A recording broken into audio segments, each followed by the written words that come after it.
Bismillahirrahmanirrahim and Assalamu alaikum. Welcome to our new subsection that is related with the MDCAT chemistry, that is atomic structure. So, as we discussed in our last lecture about the fundamental concepts of chemistry, so today we are going to start our new subsection that is atomic structure. तो basically atomic structure में आज हम discuss करने वाले हैं specially positive rays. Positive rays actually some people relate this positive rays with the proton. Actually proton भी है, वो भी पॉजिटिव रेस है, बट यहाँ पर हम पॉजिटिव रेस जो करने वाले हैं वो पर्टिकुलरली पॉजिटिव रेस ही है. They are not completely protons. ठीक है, तो अगर पॉजिटिव रेस की बात आती है तो यहाँ पर बात आती है डिस्चार्ज ट्यूब की. क्यों? क्योंकि पॉजिटिव रेस जो थी वो एक एक्सपेरिमेंट था जो किसने किया था? यूजिन. किसने किया था? यूजिन गोल्डस्टीन ने ये एक्सपेरिमेंट किया था in the discharge tube. This is the discharge tube. As you know that ये एक डिस्चार्ज ट्यूब है. यहाँ पर ये एक anode the plate and here is the perforated plate. ठीक है, परफोरेटेड यानी होल लाइक परफोरेटेड यानी छन्नी टाइप लाइक स्टील. तो ये जो है डिस्चार्ज ट्यूब. अब discharge tube first of all it is made up of glass. ये ग्लास है जिसके अंदर दो प्लेट्स फिट की हुई थी. जब नेगेटिव रेस या इलेक्ट्रॉन्स की डिस्कवरी हुई थी तब सिंपल टू प्लेट्स थी, एक एनोड एक cathode. But in the positive rays there is a perforated plate. Why? क्यों? क्योंकि यहाँ पर जो पॉजिटिव रेस है वो काफी हैवी है as compare to the electrons या नेगेटिव रेस. तो इसीलिए यहाँ पर परफोरेटेड प्लेट का इस्तेमाल किया गया, तभी हमारे पास डिस्कवरी हुई किसकी? पॉजिटिव रेस की. तो इसका जो वन एंड है it is connected with the battery. ठीक है, अब ये एक बैटरी के साथ एक टर्मिनल अटैच्ड है और यहाँ पर एक वैक्यूम पंप भी मौजूद है. Now what is the function of vacuum pump in this? As you know that vacuum pump is used for the reduction of pressure in the gas. यहाँ पर आप कोई भी गैस, सपोज कोई भी गैस लाइक हाइड्रोजन, अगर आप gas fill कर दो तो as you know that कि हाइड्रोजन के one atom, only one atom के पास वन एटॉमिक नंबर है, यानी कि उसके पास एक ही इलेक्ट्रॉन है और एक ही प्रोटॉन है. But here is a hydrogen gas present in the discharge tube. अब वो गैस के अंदर कितने सारे एटम्स मौजूद होंगे? There is no any limit. तो यहाँ पर वैक्यूम पंप इसलिए यूज किया गया क्योंकि यहाँ पर जिसका प्रेशर होगा गैस का इट विल बी 760 टॉर. ठीक है, तो इस प्रेशर को रिड्यूस करने के लिए अब यहाँ पर अगर वैक्यूम पंप इस्तेमाल किया जाएगा तो यहाँ पर जो प्रेशर है वो उसको रिड्यूस कर देगा, यानी कि वो काफी सारे गैस के मॉलिक्यूल्स बाहर निकाल देगा ताकि वहां पर प्रेशर मेंटेन रहे. क्यों? क्योंकि ये जो पूरा है ये सिर्फ 0.01 टॉर प्रेशर पर ही काम करता है. प्रेशर कितना होना चाहिए? 0.01 टॉर होना चाहिए. इसीलिए यहाँ पर वैक्यूम पंप का इस्तेमाल किया गया है. अब इन पॉजिटिव रेस को हम एनोड रेस भी बोलते हैं. Why? Because these rays hit on the perforated anode, cathode anode. Like for suppose you have filled hydrogen gas in the discharge tube, then आप बैटरी के ऑन कर दें. Like उसके बाद जो यहाँ पर इलेक्ट्रॉन्स मौजूद हैं वो कैथोड की तरफ टर्न आउट होंगे, यानी positive plate, and anode is the negative plate. But here is a hole present in this hole like that. अब यहाँ पर जो नेगेटिव इलेक्ट्रॉन्स हैं, जस्ट रिमेम्बर दैट जो नेगेटिव इलेक्ट्रॉन्स हैं वो कहाँ मूव होंगे, वो होंगे कैथोड की तरफ। और यहाँ पर जो पॉजिटिव, यानी for suppose this is an atom, सबसे इजी एटम, हाइड्रोजन का एटम, ठीक है, ये इसका न्यूक्लियस है जहाँ पर प्रोटॉन प्लस न्यूट्रॉन मौजूद है, ठीक है। अब यहाँ पर जो एक इलेक्ट्रॉन जिसकी शेल में रिवॉल्व कर रहा है और यहाँ पर है proton, because there is no any neutron. अब यहाँ पर जो इलेक्ट्रॉन है ये जैसे ही बैटरी ऑन होगी तो यहाँ पर ये इलेक्ट्रॉन एक्साइट हो जाएगा। एक्साइट होने के बाद ये इलेक्ट्रॉन ऑटोमेटिकली किसकी तरफ मूव करना शुरू कर देगा, ये इलेक्ट्रॉन मूव करेगा कैथोड की तरफ। Now what's behind the atom, अब यहाँ पर सिर्फ एक प्रोटॉन बचा, यानी कि पूरा का पूरा न्यूक्लियस मौजूद है। और वो पूरा का पूरा न्यूक्लियस अगर हिट भी करता है तो वो इतनी इजीली से नहीं गुजर पाता अगर यहाँ पर परफोरेटेड एनोड को नहीं प्लेस किया गया होता। इसीलिए अगर यहाँ पर परफोरेटेड एनोड को प्लेस किया गया, दैट्स व्हाई वो वहां पर जाके हिट करेगा and after hitting there will be the reddish light. यहाँ पर एक रेडिश लाइट इमिट होगी, या आप बोल सकते हो कि एक रेडिश लाइट जनरेट होगी। और अगर यहाँ पर जो इलेक्ट्रॉन्स ने हिट किए हैं, यहाँ पर एक ग्रीनिश लाइट रिफ्लेक्ट होगी, ठीक है। यहाँ पर आपको एक ग्रीनिश लाइट दिखेगी, विजिबल होगी आपके लिए। देन अब ये जो एक्सपेरिमेंट है, ये पूरा एक्सपेरिमेंट किसने किया था, as you know that Eugen Goldstein ने। और किस ईयर में, 1886 में ये गोल्डस्टीन ने परफॉर्म किया था, ठीक है। यहाँ पर कोई भी gas as a sample use कर सकते हो। आप यहाँ पर एयर ले लो, आप यहाँ पर हाइड्रोजन गैस ले लो, ऑक्सीजन गैस ले लो, नाइट्रोजन गैस ले लो, आप कोई भी gas as a sample use कर सकते हो। There is a number of gases present in the atmosphere. So अगर आप एक गैस यूज कर रहे हो तो आपको उसके लिए सबसे पहली टर्म्स क्या याद रखनी है कि उसका प्रेशर रिड्यूस होना चाहिए, यानी कि वो प्रेशर तकरीबन 0.01 टॉर तक होना चाहिए। और दूसरी बात कि वहां पर अगर आपको पॉजिटिव रेस डिस्कवर करनी है या पॉजिटिव रेस को देखना है तो you must have to use the perforated glass anode. अब यहाँ पर क्या है कि एट अ टाइम, यहाँ पर आप क्लियरली देख सकते हो, एट अ टाइम यहाँ पर पॉजिटिव रेस भी विजिबल है और नेगेटिव रेस भी विजिबल है, ठीक है। डिस्चार्ज ट्यूब में अगर आप परफोरेटेड प्लेट रखते हो तो ना से आपको सिर्फ पॉजिटिव रेस नहीं दिखती बल्कि उसके साथ साथ आपको इलेक्ट्रॉन्स भी दिखते हैं। अब यहाँ पर positive rays why we should don't call them a proton, because अगर आप कोई हैवी एटम ले लो लाइक ऑक्सीजन एटम, इसके ऑर्बिट जो है, this is its nucleus which contain 8 proton and 8 neutron. ये इसके पहला ऑर्बिट, सेकंड ऑर्बिट, यहाँ पहले फर्स्ट ऑर्बिट में इसके पास 2 इलेक्ट्रॉन है, पेयर्ड इलेक्ट्रॉन, ओके। सेकंड 1 2 3 4 5 6, इसके पास 8 इलेक्ट्रॉन्स मौजूद है और 8 प्रोटॉन्स भी मौजूद है और 8 न्यूट्रॉन्स भी मौजूद है।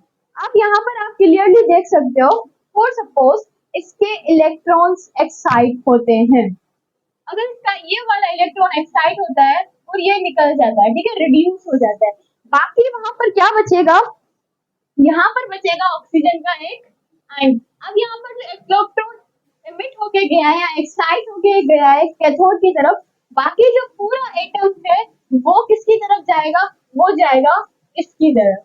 और वहां पर आप देख सकते हो, यहाँ पर अगर इलेक्ट्रॉन निकल जाए तो आपको पता है कि उस एटम के ऊपर पर्टिकुलरली एक प्लस का साइन आ जाता है। That's why we also call them a positive rays. So अब यहाँ तक तो आपको हो गया FSC। Now what about the MCQs? PMC आपसे क्या पूछेगी, वो आपसे पूछेगी इसकी एप्लीकेशन, इसकी properties. So let's discuss about the properties. ठीक है। अब प्रॉपर्टीज में इसके पास क्या है, because of this positive charge it is called positive raise. ये बात आपने याद रखनी है, क्या, because of this positive charge it is called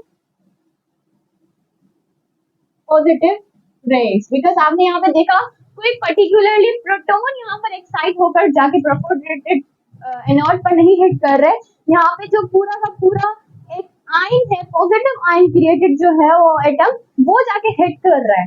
तो इसीलिए यहाँ पर हम इसे पॉजिटिव रेज कहते हैं, because of this positive charge on the atom. ठीक है। और दूसरी बात ये है कि it travel in the direction opposite to the cathode rays, as we know that।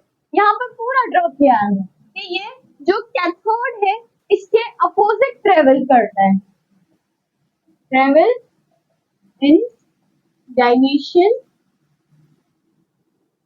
Opposite to cathode, यानी कि ये कैथोड के अपोजिट ट्रेवल करता है। कौन, हमारा जो आप बोल सकते हो एक चार्ज, पॉजिटिव चार्ज आयन, या आप उसे बोल सकते हो पॉजिटिव रेज। ठीक है। और तीसरी बात, ये थोड़ी सी अहम बात है कि यहाँ पर आपके पास जो कैथोड और जो एनोड यूज किए गए ये बेसिकली बनते किससे हैं। यहाँ पर आती है एक हमारे पास मेन एटम बोले आप, मॉलिक्यूल बोले, दैट इज जिंक सल्फाइड। इसे हम ब्लैक पेंट भी बोलते हैं। वाई, क्योंकि एनोड बनाना हो या कैथोड, आपने क्या करना है, जस्ट एक स्ट्रिप लेनी है, लाइक दैट, एक स्ट्रिप लेनी है। I have drawn a very bad strip. ठीक है, यहाँ पर आपने एक स्ट्रिप लेनी है और उसके ऊपर जस्ट जिंक सल्फाइड का पेंट कर देना है। Then you will get a black black strip in your hands. क्यों, क्योंकि यहाँ पर ये एक पर्टिकुलरली एनोड बोलते हैं वो बन चुका है। वाई, अगर आप इसको पेंट करते हो, when it strikes to this any electrons या atoms, it will produce a photographic plate. It will become a photographic plate। अब यहाँ पर आपने क्या करना है कि अपना कॉन्सेप्ट क्लियर करना है। आपसे एमसीक्यूज जो पूछे जाते हैं वो आपसे, जितने भी एमसीक्यूज होते हैं बीएमबीसी में, वो आपसे इसी तरह के, like some people have the thoughts like कि हम ना जस्ट एमसीक्यूज को रटा लगा लेते हैं और we will clear our test. This is not possible. Why, क्योंकि there is a number of ways to ask a single question. Remember that, यहाँ पर एक ही क्वेश्चन के लिए 7 वेज मौजूद हैं। और उन, अगर फॉर सपोज आपसे पूछा क्या जा रहा है कि कौन सा फोटोग्राफिक प्लेट जो यूज हो रही है एटम डिस्चार्ज ट्यूब में, वो एक्चुअली किसकी वजह से बन रही है, तो उसके लिए भी आंसर जिंक सल्फाइड होगा। अगर हम इसका एक और दे देखें कि कौन सा एलिमेंट है जो फोटोग्राफिक प्लेट प्रोड्यूस करता है, सेकंड वे, थर्ड वे, इसी तरह से आपसे वो मुख्तलिफ वेज से पूछे जाएंगे MCQs. That's why you have to clear your concept. Remember that, आपने कोई रट्टा नहीं लगाना। यहाँ पर एफएससी तक बहुत रट्टे लगा दिए। अब यहाँ पर 7 वेज है क्वेश्चन पूछने के single, but there is also 1000 ways to answer. How many, 1000 ways to answer a single question। तो इसी तरह से आपने उस 1000 के 1000 ways को भी याद रखना है। अगर आपका कॉन्सेप्ट क्लियर होगा तो आपको वो 1000 के 1000 ways भी अच्छे से याद रहेंगे। तो हम यहाँ पे डिस्कस कर रहे थे अपनी फोटोग्राफिक प्लेट को। अब फोटोग्राफिक प्लेट जो है वो किसकी वजह से बनी, जिंक सल्फाइड की वजह से। और वो क्या प्रोड्यूस करेगी यहाँ पर, वो इसके अंदर पर्टिकुलरली एक लाइट इमिट करेगी, like we will know about the presence of the atoms. अब जो पीएमसी है आपके पास, वो बोलती है कि हाइड्रोजन का जो एटम है ना, लाइक हाइड्रोजन का जो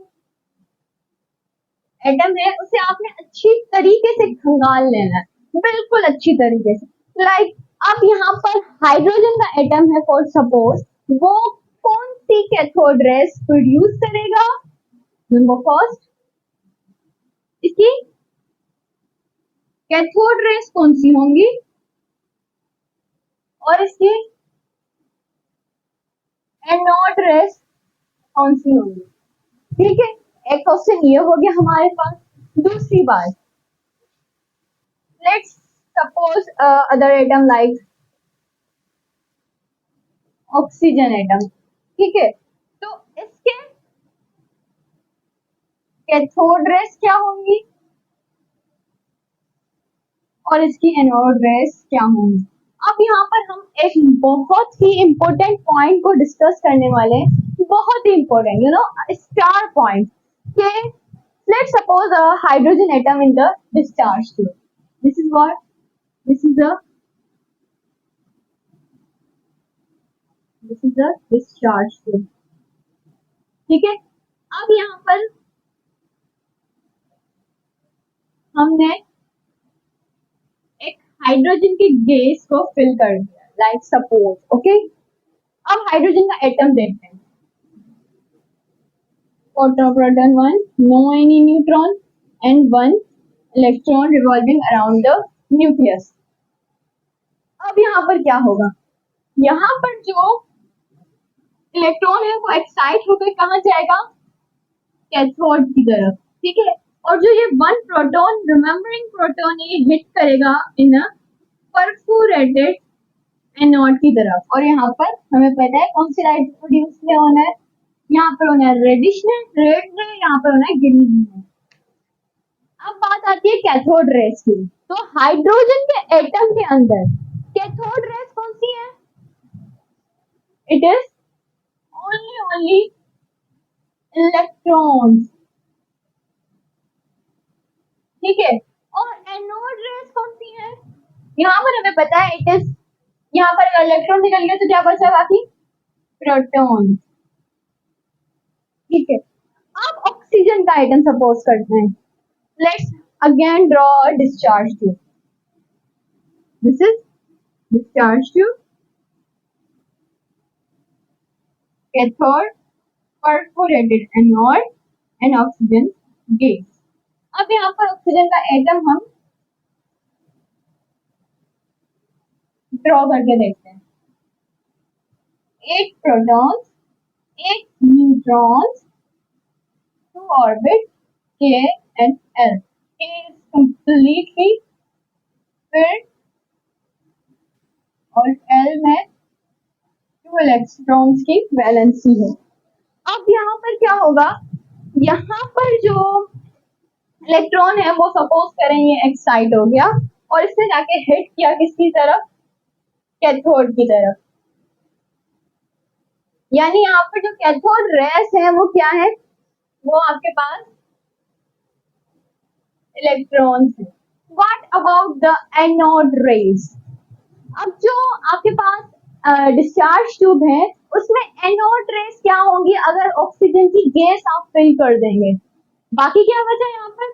आप देख सकते हैं, दिस इज द कैटाइन, तो एनोड रेस यहाँ पर कैटाइन होंगी। देयर इज अ डिफरेंस, आप देख सकते हो कि हाइड्रोजन के एटम के अंदर एनोड रेस प्रोटॉन्स थी और ऑक्सीजन के एटम के अंदर एनोड रेस क्या है? Cations. There is a big difference. तो आपने क्या बात याद रखनी है कि नेचर, यहाँ पर लिख देते हैं, नेचर ऑफ कैथोड रेस। सबसे पहले डिस्कस करते हैं कैथोड रेस, ठीक है। Nature of cathode rays always remain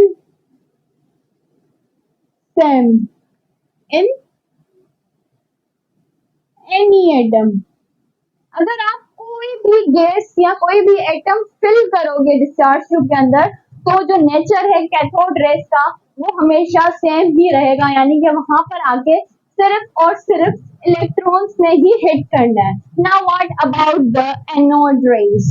anode rays का क्या होगा, यहाँ पर लिख देते हैं कि nature of anode rays depend on the present gas in discharge tube।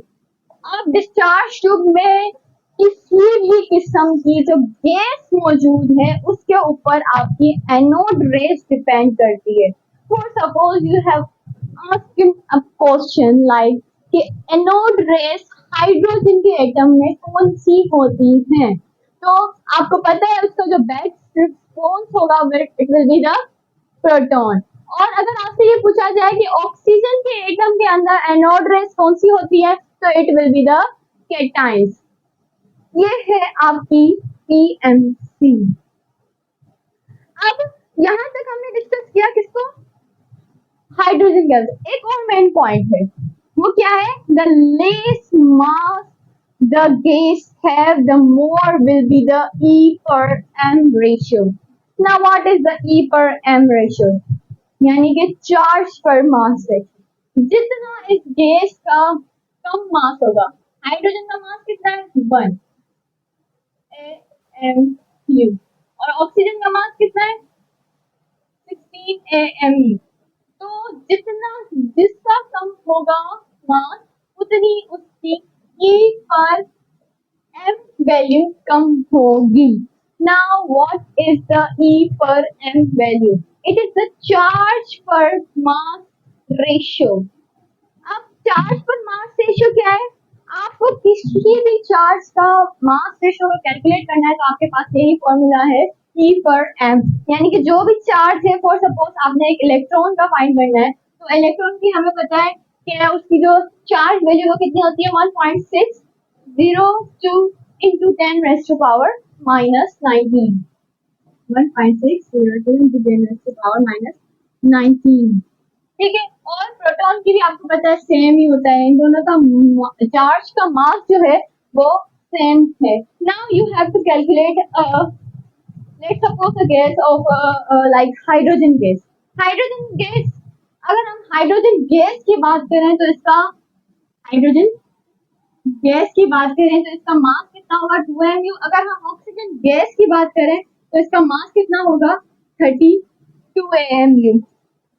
ठीक है, अगर आपने किसी भी गैस का चार्ज पर मास रेशियो कैलकुलेट करना है तो सिंपली क्या करना है, if they have a charge negative charge, तो आपने क्या करना है उसकी चार्ज रखनी है नीचे उसके मास के साथ डिवाइड कर देना, then you will get the charge to mass ratio.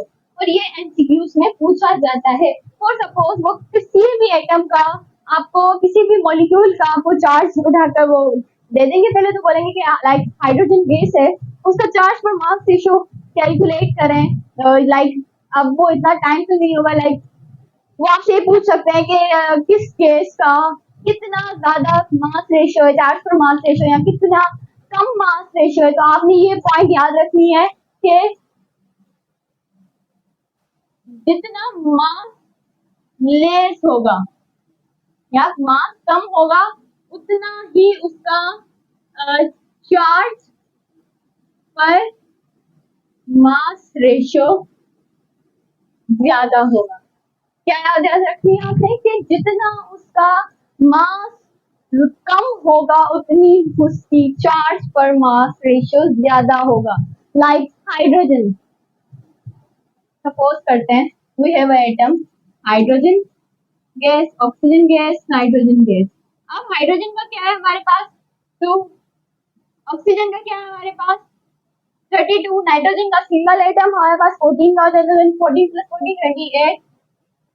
तो अब यहाँ पर किसके पास सबसे कम मास है, तो आपको पता है कि हाइड्रोजन के पास सबसे कम मास है, तो सबसे ज्यादा जो है वो चार्ज पर मास रेशियो किसके पास होगा, of course it will be in the hydrogen atom. और सबसे कम जो है वो किसके पास होगा, as you know, oxygen gas के पास। तो यहाँ तक हमारा पूरा था एक introduction for the positive rays. Now एक लास्ट पॉइंट मेरी रहती है कि पॉजिटिव रेस तो यूजिन गोल्डस्टीन ने डिस्कवर की थी 1886 में। What about the proton? Proton की डिस्कवरी का क्रेडिट जो होता है, प्रोटॉन्स की डिस्कवरी का क्रेडिट हमने गोल्डस्टीन को क्यों नहीं दिया? क्यों? क्योंकि उसने उसे पॉजिटिव रेस का नाम दिया था। लेटर ऑन रदरफोर्ड जो थे हमारे पास, रदरफोर्ड, उन्होंने पर्टिकुलरली प्रोटॉन को डिस्कवर किया था कौन से ईयर में? 1909 में। तो ये बात आपने याद रखनी है कि प्रोटॉन को किसने डिस्कवर किया था और पॉजिटिव रेस को किसने डिस्कवर किया था। ठीक है, तो यहाँ तक था हमारा एक छोटा सा introduction about the atomic structure. इंशाल्लाह हम अपने नेक्स्ट लेक्चर में डिस्कस करेंगे अबाउट द क्वांटम नंबर्स। तब तक के लिए अल्लाह हाफिज, take care and thanks for watching.